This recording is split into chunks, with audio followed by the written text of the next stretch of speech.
Hey gang, welcome back. So we're taking the very first step that anybody should take while they're doing a build. This one's going to go in stages. So what's the very first step, you ask? Is it the lift kit? No. It is a simple tune-up and service. Much like whether you're building a hot rod, building an off-road rig, etc., etc. I mean, a full resto, you're going to blow it apart. If you already got the engine out, okay. If you're starting with a running, driving vehicle that you're going to modify and build up, then the very first thing you want to go with is drivability. Example, the first thing we're going to do today, air filter. It's got a K&N air filter in it that who knows when the last time this sucker was cleaned. So, I'm not a fan of the oiled air filters. I'm going to clean it today and let it dry out. Then we're going to do the cap and rotor and spark plug wires and spark plugs. Make sure the gap's properly set in the plugs. It's another step that everybody seems to just go, I don't know how to do it, so I'm going to not do it. Make sure you do that correctly. We're going to hit all these points as we go. Little things like the battery tie down didn't have the other post, and it's got painted terminals from Walmart. So we'll be replacing those. We're in the process of changing the oil right now. Uncle Bobo's already drained the oil in it. And new filter, new oils going in. These are all things that you should do before you start building up a Jeep. Otherwise, you're not going to have the drivability. Everybody figures, I'm going to put a great big lift kit on this thing, it's going to be fun. They get out in the bush, oh, it broke down, what a piece of crap. Well, no, if you had taken care of you and your Jeep, you wouldn't have had a problem. So, we'll start with just a second, have a little sip here. Hard to beat. Sunshine, high roller, 5.9 liter Jeep. I'm going to spill that, put it on the beamer. And Demon Jones in the background. So, check the link in the description for him. We are going to start by taking the air filter out. Now I'm cheating. I like to use my impact. Why mess with a ratchet constantly when you don't have to? Holy smokes, this sucker is on. There we go. It's still okay inside. So you want to look inside a K&N and see if it's got any torn or if it's got streaks of oil, which means it was over-oiled. This one's good. It'll get cleaned. K&N, if you're out there and you want to sponsor us, we'll put a cold air kit on everything we own. Caitlin, could you put this just over there on the table? Yeah. Thank you. Oh, by the way, Caitlin's with us today, aka Clickbait. Uncle Bobo, could you want to give Caitlin the camera, if you do not mind, my dear? I need. You calling me dear or her dear? Does it really matter? No. Okay. I require the quarter for this. Look at that, Uncle Bobo on the ball. Could you put an 11 on that for me?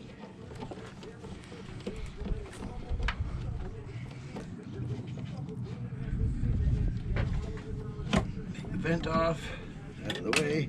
Oh Lord, why does that always happen? I blame Bobo.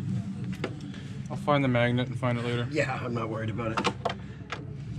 Now we get to find out if this thing needs a plenum gasket and the upgrade done to it. The 5.9s, and really the 5.2s as well, are known for the keg intake, it's called, having a problem where it collects oil in the bottom of it and starts to smoke, when really it just needs the upgrade.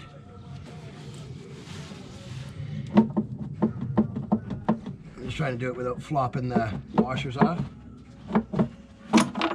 Yeah. Okay, grab the washers. Can't grab that one.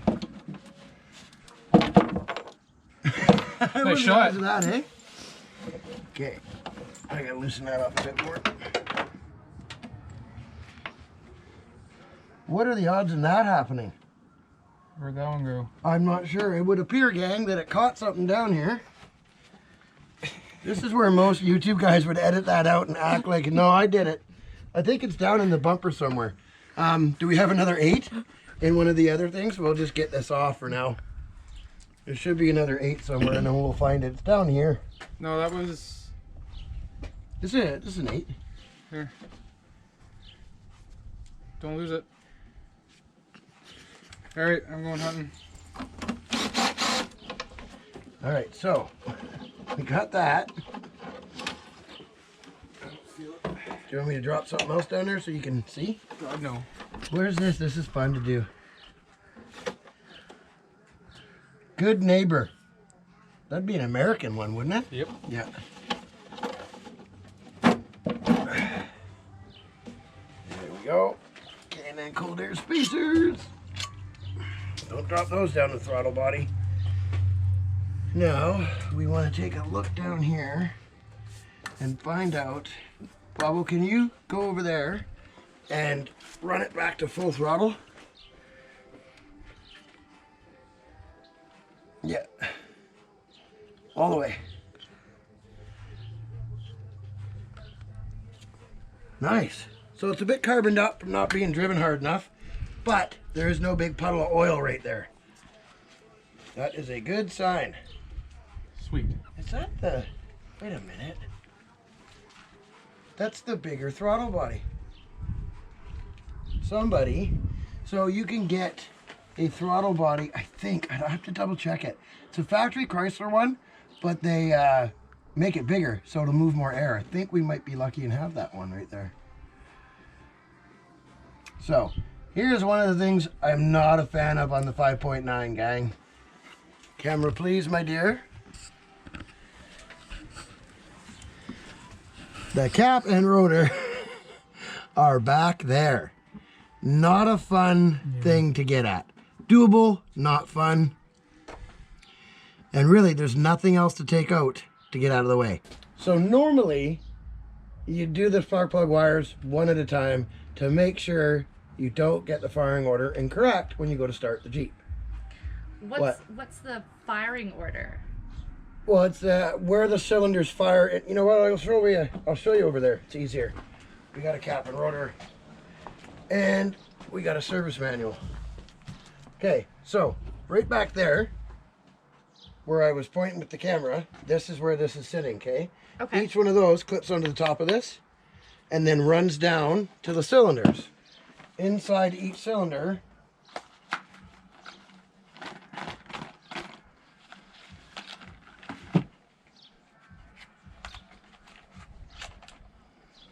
is the spark plug.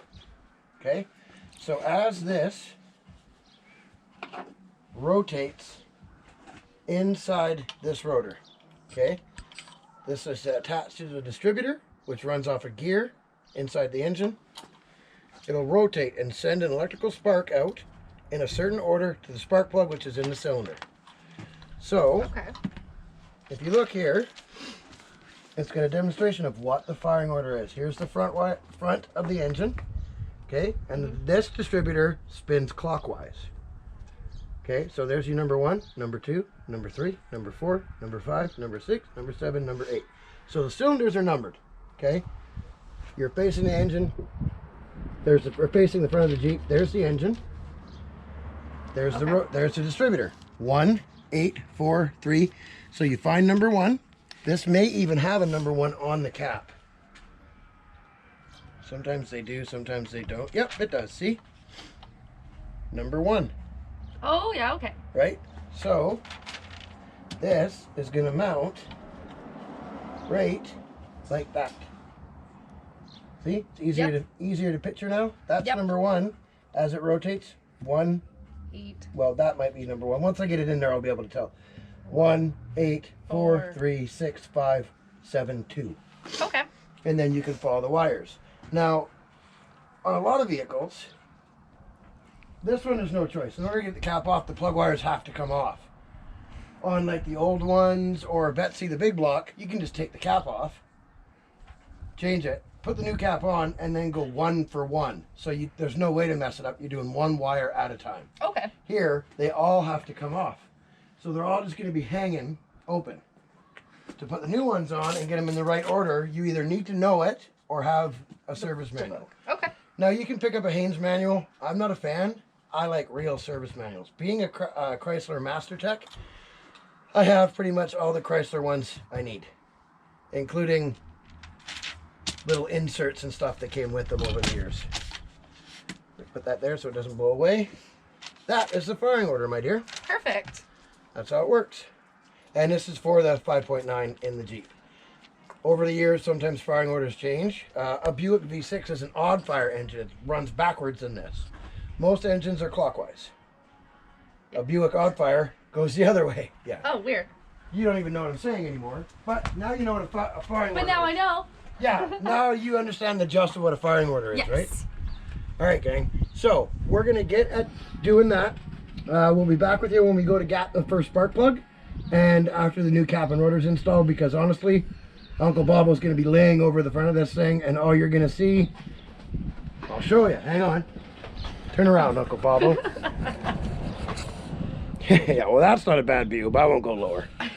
So yeah, gang, we're going to deal with the battery. Well, Uncle Bobo's getting back there to get the cap and rotor and plug wires out. We're going to start Yippee! Yeah, we'll be starting on, sorry, Uncle Bobo makes me laugh. We'll be starting on the spark plugs. What are you drinking, Caitlin? Get out of the way. People don't want to look at you. VIP. VIP. Nice. Very nice. Absolutely delicious. It is.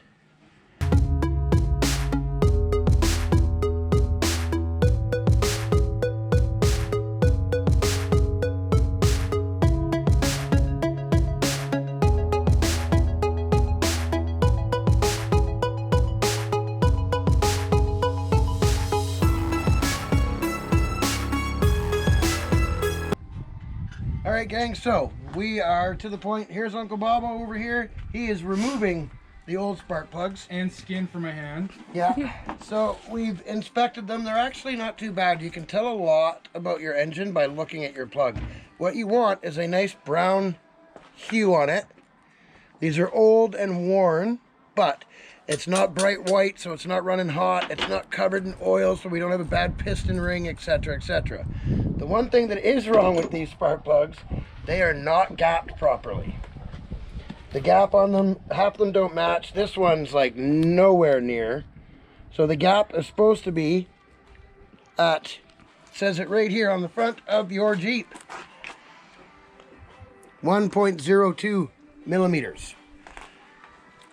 This is not correct. It easily slides right out. So, as you can tell, a nice tight snug fit is what you should have. That is the correct gap on a spark plug. And I've got a set of feeler gauges with the correct ones added together to come out to 102. And it fits snugly between it.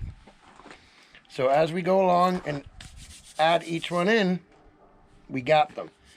These plugs have a gasket installed on them. Whoever put these plugs in, they would have had the gasket separate. They've put it upside down, which has made it quite hard to take out. The tapered side, as you can see, that taper goes to the cylinder head. Somebody put these on upside down. The taper is pointing towards the plug.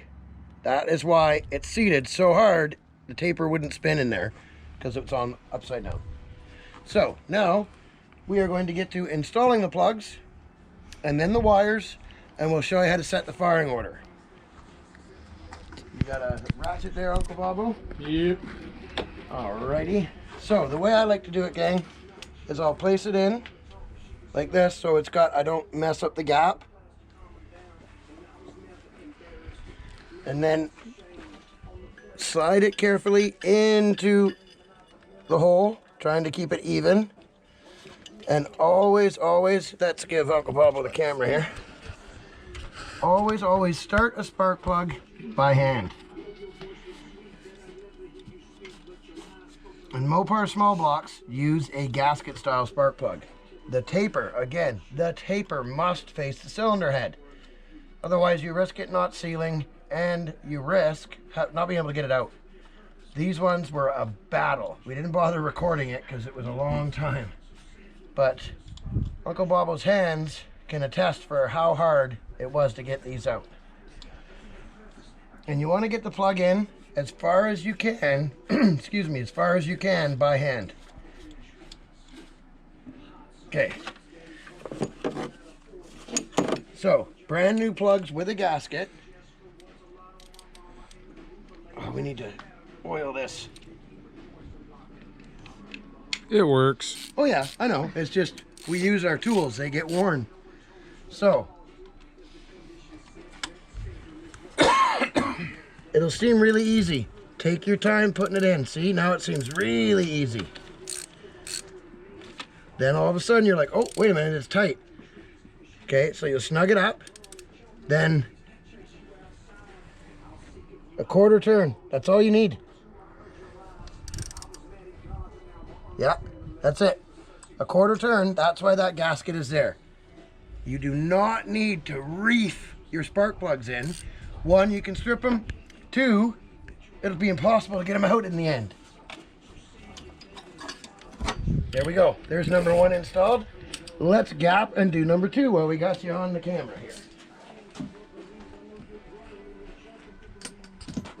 I also leave the spark plug in the container until it's time to gap it and put it in. Yeah, see, so here's a, you can see right away. See the taper? This gasket has a taper on it and it's flat on the other side. Whoever put these in, they're cheaper spark plugs, so the gaskets aren't installed. They come in the box. They put them on upside down. That taper is to sit in the cylinder head, help center the spark plug and seal it properly in the bore. Check the gap on these. Now these aren't cheapy plugs, so I expect the gap to be pretty much correct on them from the factory. This one is a little tight. Now we're good. That's how it should be. So you get your feeler gauge, it should just fit in. Like that. It should hold it. But you should easily be able to pull it out. That is correct gap. Not free flowing right through the end of the plug. Okay, so these are the ones that came out of it. Okay. No good. If they were gapped correctly, it would at least be trying to be tight. That one's better. Now they are worn, but all I gotta do is wiggle it and it'll fall off. And incorrect, etc., etc. Okay, now we've got this one correctly. Always be careful. Allergies, not the Rona. Well, you should be careful about the Rona. But always be careful not to mess up the gap on your plug. Make sure you got a good spark plug socket that's designed for spark plugs so it stays in the socket.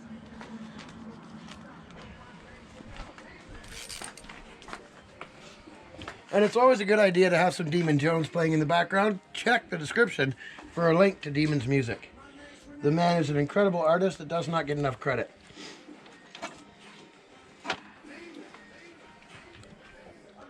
So we're going to very slowly get it down into the bore and start it. You can feel it by hand here to make sure that you have it right. Don't hit your head on the hood like I did. And start the spark plugs by hand. Although I gotta give Uncle Bubble credit, gang. He's really hopping in there and getting more mechanical with the cars as we move along. We got a video coming up for you where we actually get to work on this in a shop. Finally.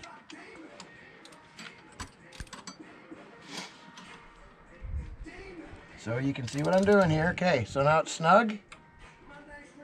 Quarter turn. That's it. That's all you need. Don't over tighten your spark plugs, especially if you drive a Ford. Because guess what will happen? It'll shoot them out. And I'm not kidding. That's just not just because I'm not a Ford guy. And obviously it's a good thing my neighbor can't hear me right now because he is. Glenn, if you're watching, no offense, you can't say I'm wrong about the whole Triton shooting spark plugs out thing, brother. All right, gang, we're going to get the rest of the plugs in and then we'll get back with you when we get going. He's laughing at you. Talk to you soon. All right, gang, so Uncle Bobble's underneath. We're about to put the new oil filter in. Old one's here. 1, 2, 3, 4, 5, 6. 1, 2, 3, 4, 5, 6, 7. See the difference? This is actually a Mopar filter, just without the big Mopar sticker on it. This is a cheapy Napa one. So, On some vehicles, it's possible to completely fill the filter. On a small block Dodge, because it goes on like this, you just want to saturate some of the pleats in it. So we will pour a small amount of this oil in and let it soak.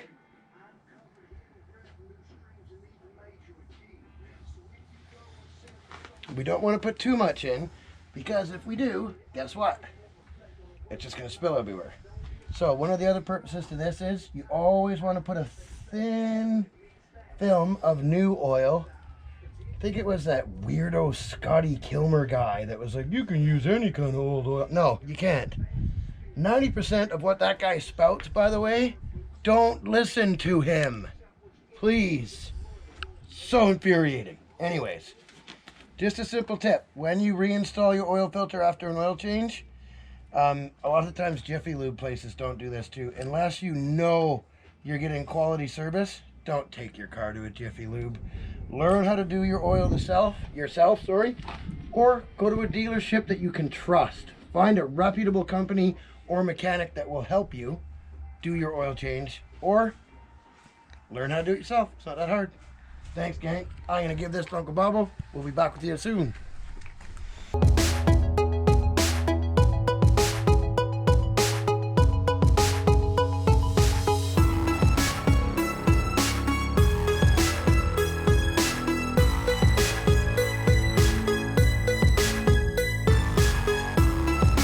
Alright gang, so we're right in the middle of it. All 8 new plugs are gapped and installed.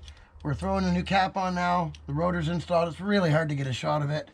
We're going to get this in, and then we'll be back with you once we got the plug wires organized and a couple other little things done. We'll finish up and let you have a look. Alright gang, we are about to put the spark plug wires back on the engine. Had a little dinner break. Now it's time to finish these off. Once we get them all installed, well, you know what? I'm going to show you one, just so you can get a couple of tips. Once I do that, we'll finish the install and then get back with you. So I like to, and I've said it before, a lot of the times the best way to do it is just go one wire at a time. On a V8 ZJ, it's a little difficult because you got to go right back underneath the cowl, and it's just a pain in the butt to fish them all out. They're so tightly packed in here. So make sure you have the correct firing order and cylinder placement. Do not just believe a random internet post. You can believe me because I've got the factory Chrysler service manual. So take a little video of that right there, please, Uncle Bobo.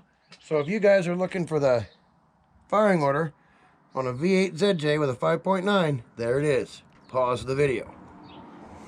And the firing order runs 1, 8, 4, 3, 6, 5, 7, 2. All right, let's get the number 1 done. And I can't really show you. Oh, here's the old cap. I can show you on the old cap. So on a V8 ZJ, and the firing order on a 318 and a 5.9 are the same. This is the orientation of the cap in from the driver's side. So we're on the driver's side. There's the number 1 cylinder. So it's the first post to the left of the passenger side mounting bracket. Even if you have a cheapy cap that doesn't have the one, that's the one that number 1 is. It goes to the number 1 cylinder, which is driver's side front.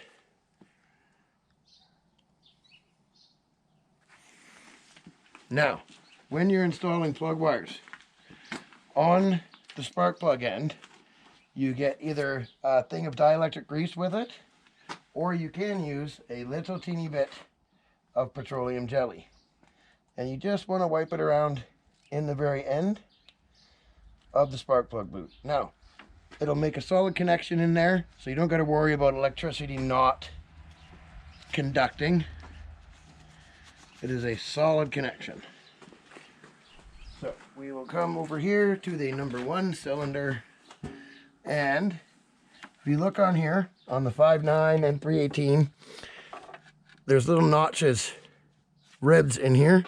They line up with the ones on the cylinder. and you'll feel in your hand a little click, and then it lets you know, okay, it's locked onto the spark plug. So I like to check the routing, make sure I got the right length plug wire. Yeah, see there's a holder right here. So we know the routing's going to work. I don't clip it all in until I'm done. We know the routing's good back here. We're not going to be in the way of the exhaust manifold. We're not going to be in the way of the transmission dipstick. Always look around. Clip that back in so crap doesn't get into it. Okay, so we find the... Right, so there's that. And then the one right to the left of it, which is right there.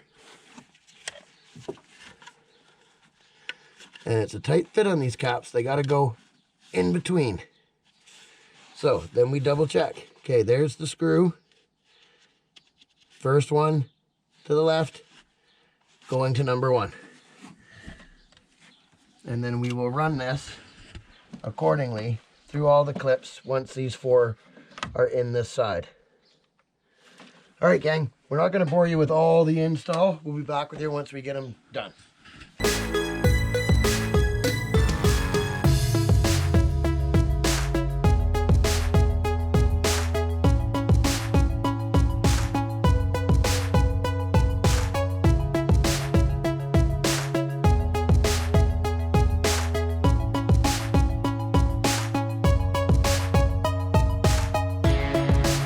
All right, Bobo, let's see if we got the firing order right. Flash her up, watch for the oil pressure, and if it starts popping and farting, maybe we made a mistake, nobody's perfect, shut her right off. Okay. If it idles smoothly, I'm going to give it some throttle body cleaner here, and I just want you to basically, I'll run the throttle, it's easier that way, I know how much I'm spraying, just keep an eye on the gauges for me. Word. Okay, flash her up.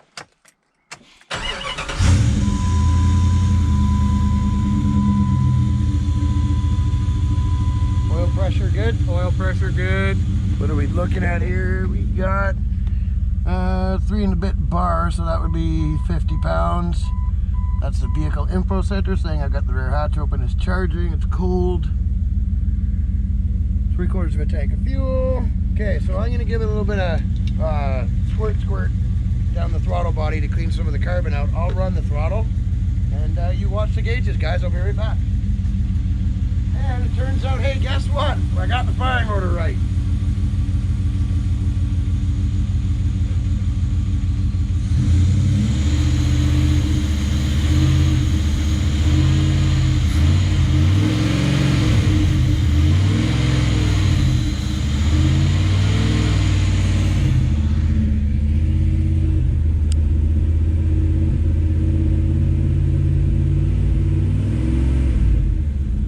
Oh, that sounds healthy now.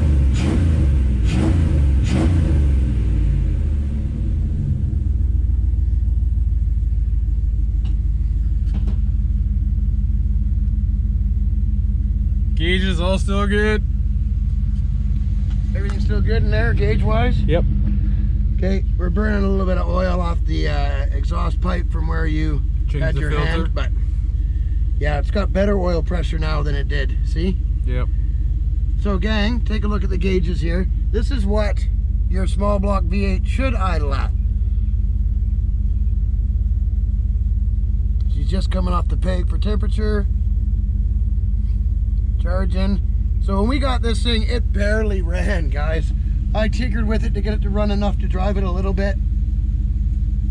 This is the best it's ever run. I would say it's the first time it's been running on 8 cylinders in God knows how long. Let's hear the exhaust note here. Let's see.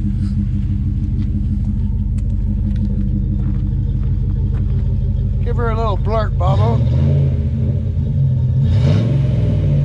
Oh, look at all the crap coming out of it. So what you're seeing there, gang, is all the cleaner I sprayed in that throttle body from sitting. It had rust in it, it had carbon in it, it was brutal. Okay, give her another couple quick snaps.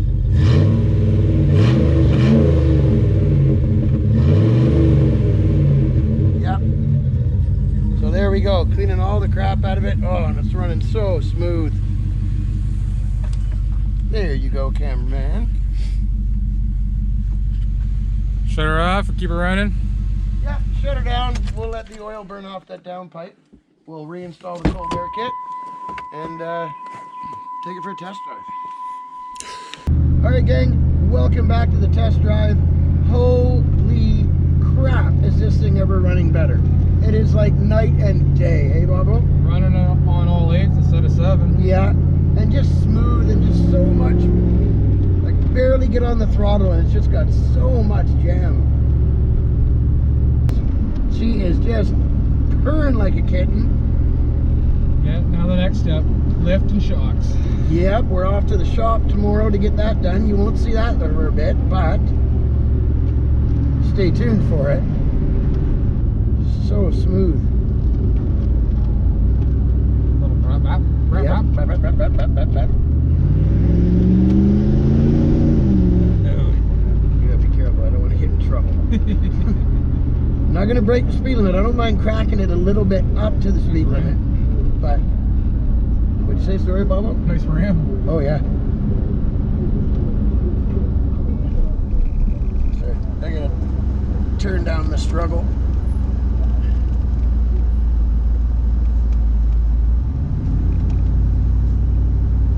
You probably heard my personal favorite song right now, "Holler Boys" by Upchurch. Of course, check the description for a link to Upchurch, and you're welcome. What a beautiful night. It's awesome. We really do live in a beautiful place, eh? Oh yeah. Man, is this thing ever running good. Alright, gang, that does it for part 1 of the Platinum build. Oh, it's running so sweet, as you can hear. Tune-ups are always one of my favorite things to get done. I'd like to thank our sponsors. Main sponsor for this build, Crown Automotive Sales. Also, RT Off-Road, a division of Crown Automotive Sales. And of course, we wouldn't have much luck in the bush without our Sumitomo Encounter ATs. Thank you very much to Cal Tire for your support. And High Roller Energy Drink, guys. It's not just a drink, it's a lifestyle. Make sure you check the link in the description below. You won't regret it. Stay tuned, guys. We got everything coming down the pipe. Lamborghinis, barn find supercars. That's right. A supercar is coming to the channel. All the way back to like stuff like the Exploder, where it's just mayhem in the woods. Like, share, subscribe, and we'll see you on the next one, gang. Thanks for watching.